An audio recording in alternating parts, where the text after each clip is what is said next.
Cet avion survole Madagascar. Il transporte des patients vers l'hôpital où ils recevront enfin les soins dont ils ont besoin.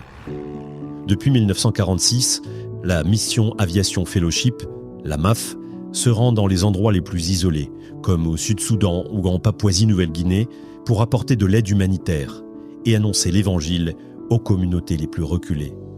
Aujourd'hui, la MAF recherche des pilotes missionnaires prêts à partir sur le terrain. Si vous êtes pilote, nous avons besoin de vous. Autrement, vous pouvez aussi soutenir notre mission en faisant un don sur maf-france.org. Merci.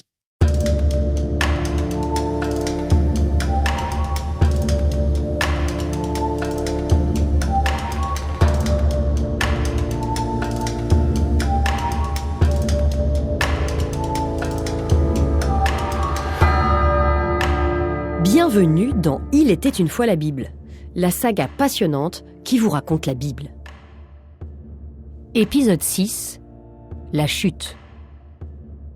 Et nous arrivons déjà au 3e chapitre de la Genèse. Petit rappel pour les retardataires. Genèse chapitre 1, on découvre le premier récit de la création en 7 jours. Genèse chapitre 2, surprise, voici qu'un 2e récit de la création fait son apparition, avec un épisode spécifique sur la création de l'homme et de la femme.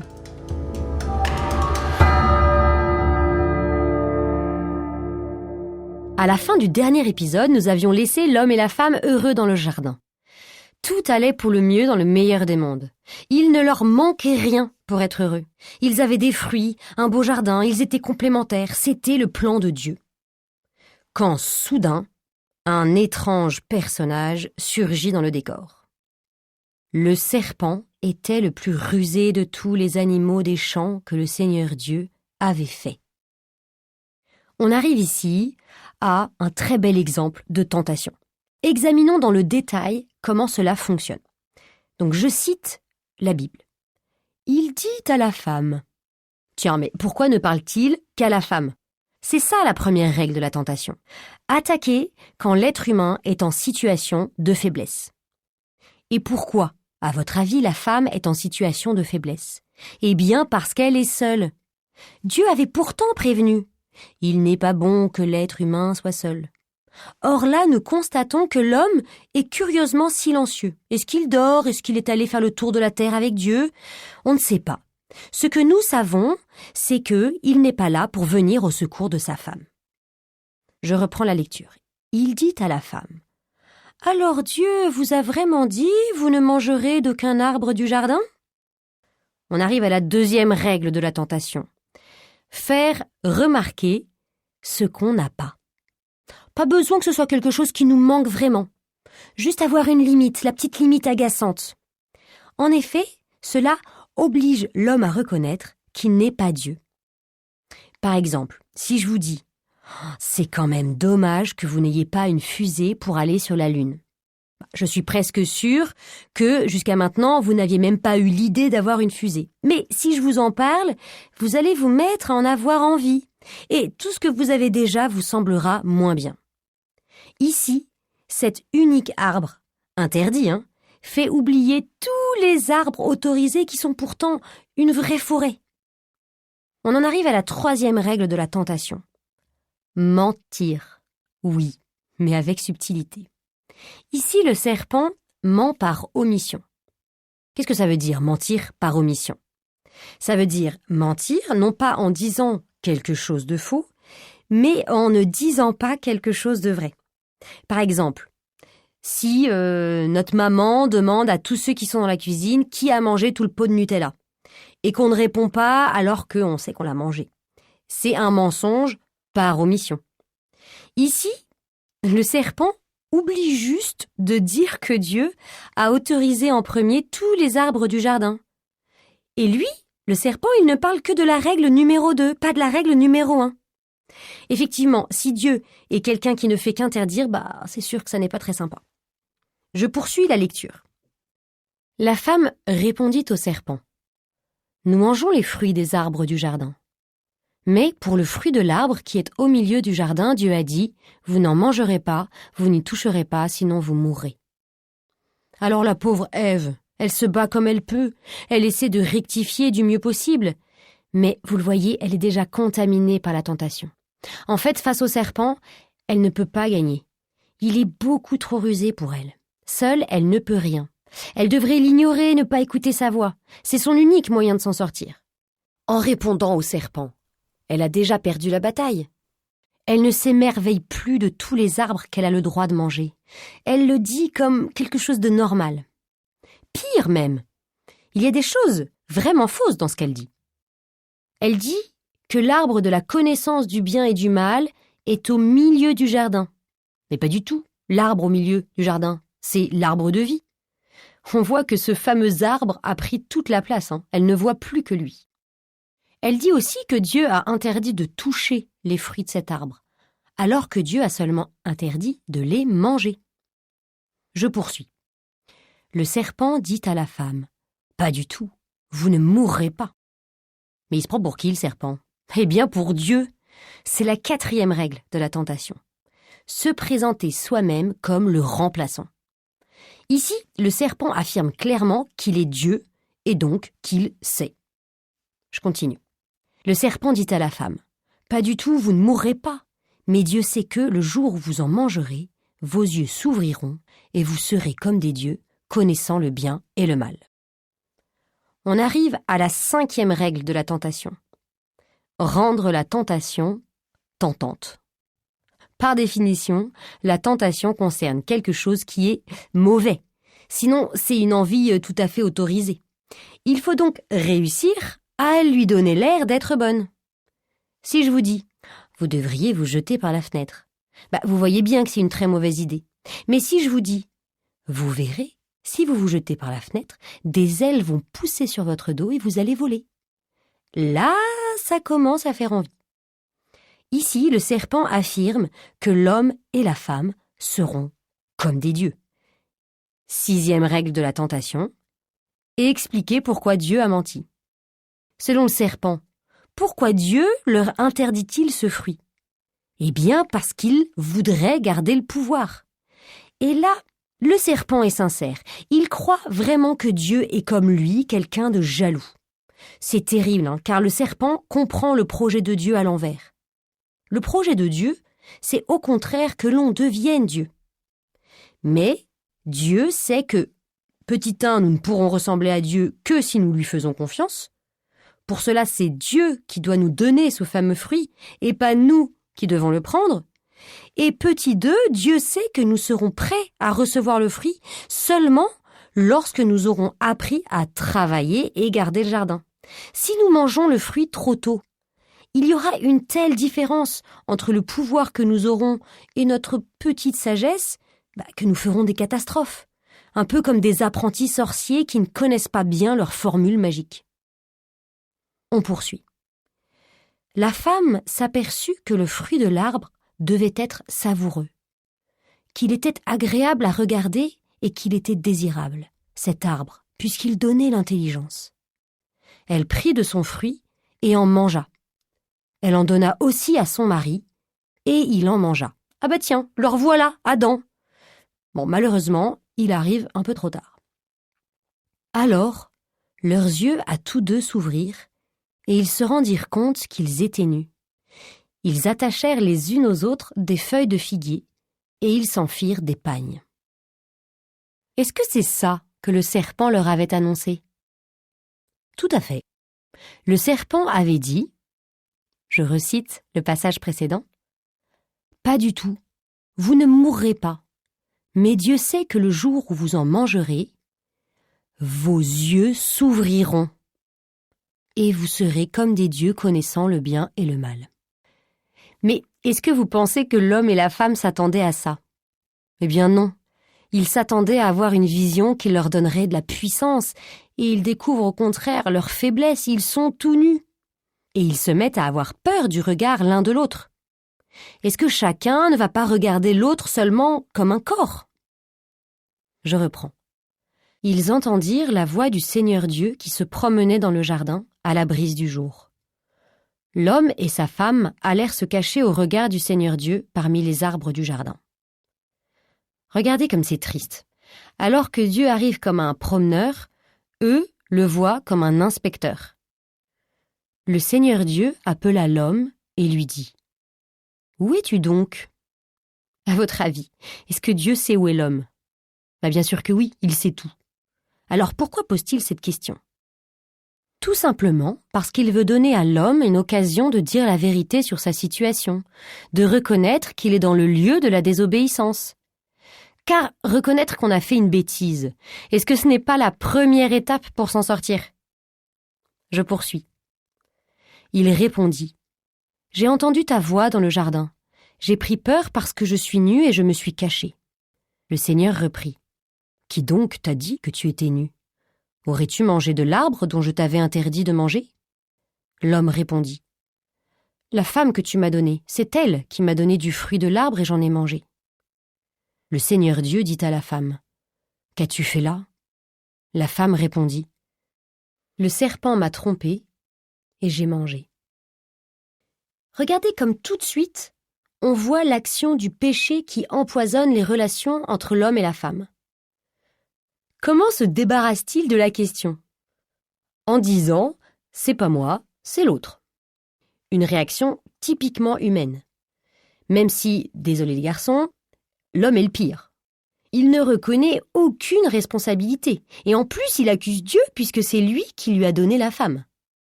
La femme, elle, assume une partie de la responsabilité, même si elle affirme que les torts sont partagés. Et Dieu est d'accord avec ça, puisque le premier qu'il punit, ce n'est pas l'homme, ce n'est pas la femme, c'est le serpent.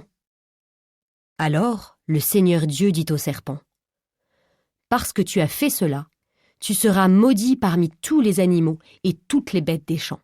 Tu ramperas sur le ventre et tu mangeras de la poussière tous les jours de ta vie. » Vous remarquez que Dieu ne pose pas de questions au serpent, à la différence de l'homme et de la femme. Pourquoi ?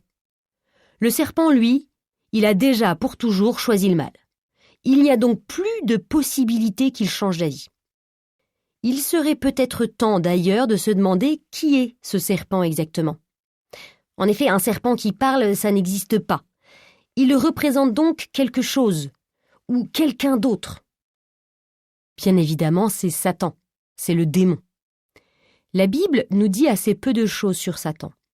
Elle affirme qu'il existe, mais elle nous dit d'abord ce qu'il n'est pas. Tout d'abord, on comprend que Satan, il n'est pas Dieu. On comprend ensuite qu'il n'est pas l'homme. Ça correspond effectivement à notre ressenti. Il nous arrive de faire le mal que nous ne voulons pas faire, et nous n'arrivons pas à vaincre le mal. C'est donc qu'il est plus fort, et donc qu'il est extérieur à nous. Voilà, c'est tout ce que l'on sait sur Satan. Cela dit, il n'est peut-être pas nécessaire d'en savoir davantage pour devenir des êtres humains selon le cœur de Dieu. Du coup, avoir représenté ces quelques éléments sur le mal par un serpent, c'est finalement pas si bête. Pourquoi avoir choisi le serpent ? Quelles sont ses caractéristiques ? C'est un animal qui tue, qui se cache et qui a une sagesse mauvaise.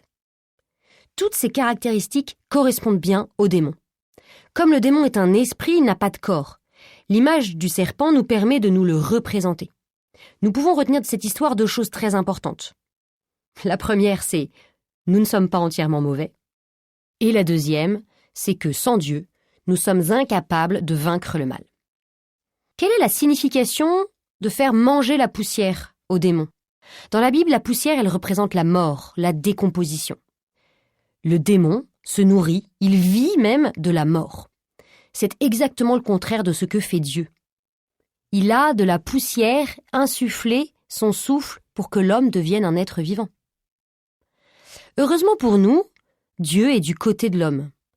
Il s'engage comme ennemi du serpent et allié des hommes. C'est « zi bonne nouvelle ». En grec, ça se dit « évangile », ça tombe bien. À tel point qu'on appelle la phrase suivante le proto-évangile. Proto, c'est premier évangile. Donc la première bonne nouvelle, elle se résume dans cette phrase que je vais vous lire. « Je mettrai une hostilité entre toi et la femme, entre ta descendance et sa descendance. Celle-ci te meurtrira la tête, et toi, tu lui meurtriras le talon. » Alors pourquoi je vous ai parlé de proto-évangile ? Pourquoi je vous ai parlé déjà de bonnes nouvelles ? Parce que là, dans cette phrase, on entrevoit que le serpent sera vaincu, puisqu'il sera atteint à la tête, même si ce sera au prix d'une blessure pour l'être humain, puisqu'il sera atteint au talon, ce qui n'est pas mortel. Après cette annonce pleine d'espérance, Dieu explique que le péché d'Adam et Ève va cependant avoir des conséquences négatives. Le projet que Dieu avait prévu pour l'être humain, se multiplier, lui donner la création comme domaine, ne sera pas annulé, mais se fera plus difficilement, dans la peine. Je lis la suite. Le Seigneur Dieu dit ensuite à la femme : « Je multiplierai la peine de tes grossesses. C'est dans la peine que tu enfanteras des fils. Ton désir te portera vers ton mari et celui-ci dominera sur toi. » Il dit enfin à l'homme : « Parce que tu as écouté la voix de ta femme et que tu as mangé le fruit de l'arbre que je t'avais interdit de manger, maudit soit le sol à cause de toi. C'est dans la peine que tu en tireras ta nourriture tous les jours de ta vie. De lui-même il te donnera épines et chardons, mais tu auras ta nourriture en cultivant les champs. C'est à la sueur de ton visage que tu gagneras ton pain, jusqu'à ce que tu retournes à la terre dont tu proviens. » Alors attention, ici ce n'est toujours pas un châtiment, même si ça en a fortement l'air, mais une conséquence de la désobéissance de l'homme et de la femme de ne plus faire confiance à Dieu, d'avoir pensé qu'ils savaient mieux que Dieu.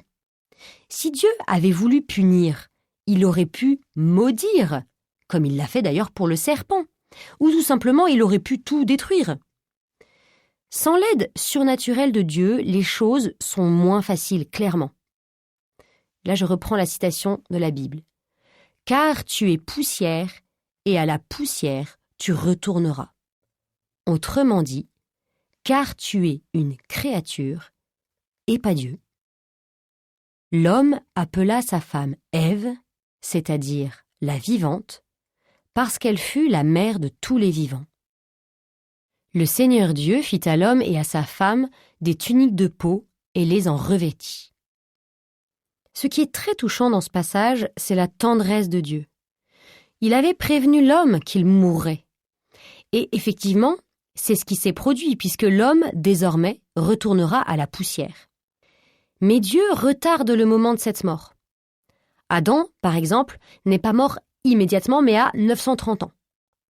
Dieu laisse à l'humanité le temps de vivre et de transmettre la vie. C'est pour cette raison qu'Adam appelle sa femme Ève, la vivante. Et puis Dieu remplace les fragiles tuniques en feuilles de figue qu'Adam et Ève s'étaient faites, et en plus ça gratte terriblement les feuilles de figuier, il les remplace par des tuniques de peau. Pourquoi fait-il cela ? En fait, c'est une façon pour lui de montrer qu'il reconnaît la nouvelle situation. L'homme a perdu le regard bon que Dieu lui avait donné au départ, et il est maintenant nécessaire qu'il s'habille. Puis le Seigneur déclara : « Voilà que l'homme est devenu comme l'un de nous par la connaissance du bien et du mal. Maintenant, ne permettons pas qu'il avance la main, qu'il cueille aussi le fruit de l'arbre de vie, qu'il en mange et vive éternellement. » Alors, le Seigneur Dieu le renvoya du jardin d'Éden pour qu'il travaille la terre d'où il avait été tiré. Il expulsa l'homme et il posta à l'orient du jardin d'Éden les kéroubim armés d'un glaive fulgurant pour garder l'accès de l'arbre de vie. Alors là, avec une triste ironie, Dieu reprend les mêmes mots du serpent. Effectivement, l'homme a accédé à quelque chose de nouveau. Mais hélas, il a préféré prendre cette connaissance plutôt que la recevoir de Dieu. Il a été mis en contact avec cette connaissance trop tôt. Il regarde des choses alors qu'il n'est pas encore capable de le faire avec amour et sagesse. Son regard est tordu. Pour quelle raison, d'après le texte, Dieu expulse-t-il l'homme et la femme du jardin ? Est-ce que c'est pour les punir ? Eh bien non, ce n'est pas ce que dit le texte. Il le fait pour ne pas qu'ils mangent de l'arbre de vie et vivent éternellement. Mais pourquoi cet interdit nouveau ? Pour le punir ?